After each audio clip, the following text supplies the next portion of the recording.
All right. So let's do a couple more integrals, indefinite integrals. Um, these you need to do a little bit of sort of a rewrite, and simplify is maybe not exactly the right word. You need to just be a little clever before you take the antiderivative. You're going to know that you need to be clever because if you just look at the form that we have, this does not match any of the things that in theory we know yet.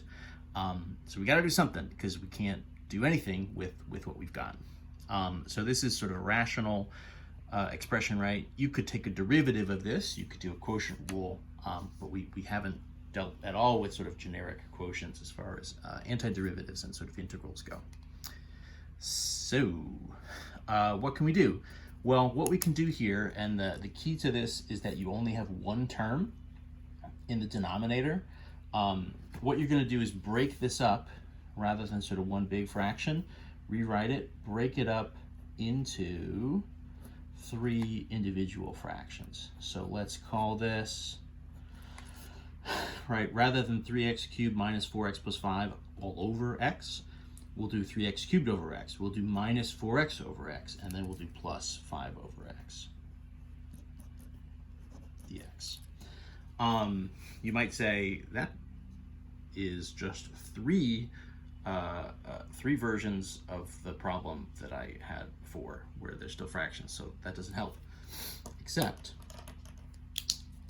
because it's just a single term, here on the bottom, you can actually cancel the x away, right? So x here is going to cancel with one of the x's here, leave this one squared, the x's here cancel out entirely. This one doesn't cancel, but of course we could rewrite it as x to the minus 1.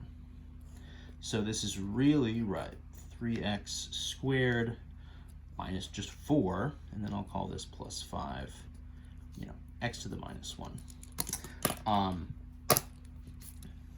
This guy's going to be a special case, of course. We'll kind of get to that. Otherwise, Joe, it's just it's just standard power rule stuff, right? So add to the power, right? 3x cubed, divide by 3. So the 3's are going to go minus. This is just 4, so then that's 4x. X to the minus 1 doesn't work as a power rule, right? Because if you add 1 to minus 1, you get 0. You divide by 0. Everything goes wrong. So that's not so helpful.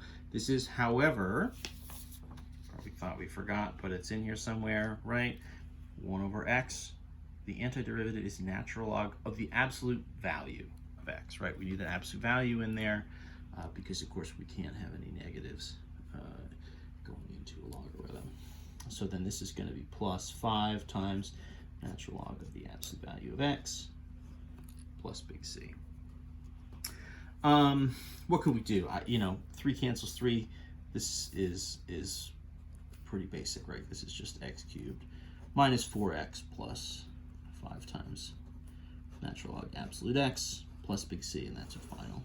So split it up, right? So take kind of one big fraction, break it into 3 smaller ones, and then those will simplify and you can deal with that. So that works. If this was flipped upside down and you had like a single term up top and then a larger expression on the bottom, then you would be in some trouble. You would need to do something else or just sort of face the fact that maybe we just don't have the tools to deal with that yet. Eventually we get some more tools and we'll be able to deal with it. But this one works, right? This with single guy on the bottom, and in theory, right, that's single x, but it could also have a number on it, and of course the power could be bigger or smaller, right? It could be 7x to the 6, right? It could be negative 3x to the minus 2. It could be a root of x, and then you're dividing by x to the 1/2 and subtracting 1/2 away from the powers. There's lots of different sort of variations on this that you can sort of deal with, and they'll be okay. Next on the agenda, get this going. So what if we have something kind of like this, right? So a polynomial, but it's sort of a factored polynomial. This also would actually work if it was directly a factored polynomial with sort of two chunks, right? Kind of side by side. And what we're going to do here is just multiply and expand it. It's honestly nothing super fancy. It's in some sense maybe even a simpler move, sort of a less clever move than the thing we just did. So all we're going to do is just multiply and expand this. We can't deal with this in this form. This is not anything to us yet. We will start to deal with things that look kind of like this soon, but for now, I don't know, we're maybe at a loss. So I'll kind of just write this out, right? 2x plus 1, 2x plus 1. This is just standard FOIL kind of stuff, right? So this is going to be 2x and 2x, 4x squared. My inner and my outer would be 2x and 2x, right? So that's going to be 4x on the inside. And then 1 times 1 is plus 1. Right, so this really, if we expand it, it's just a standard polynomial, and then we can just do our antiderivative very, very, very fast, right? 4x cubed over 3 plus 4x to the 2 over 2 plus, 1 times x plus big C, cleaned up. 4/3 is 4/3, so we'll leave it at that. 4 and 2, so that's 2x squared plus, 1x, we'll just call it x, right? We don't really need the 1 there once the x is on it. So our final would be something kind of like that. These are ones, both of these, this and the one above it, to a certain extent are ones where if you take a derivative of this to sort of check your work, it's obviously not going to come out looking directly like this. You'd have to sort of take your derivative and then kind of factor it to get sort of back to the original version. Doable, right? I mean, you can do that. Of course, if you're checking it and you do a derivative, you're really just trying to make sure that you can get back here, right? The form that you had before we started taking the derivatives. So that would come out pretty easily. In any event, just a couple of algebra maneuvers, right?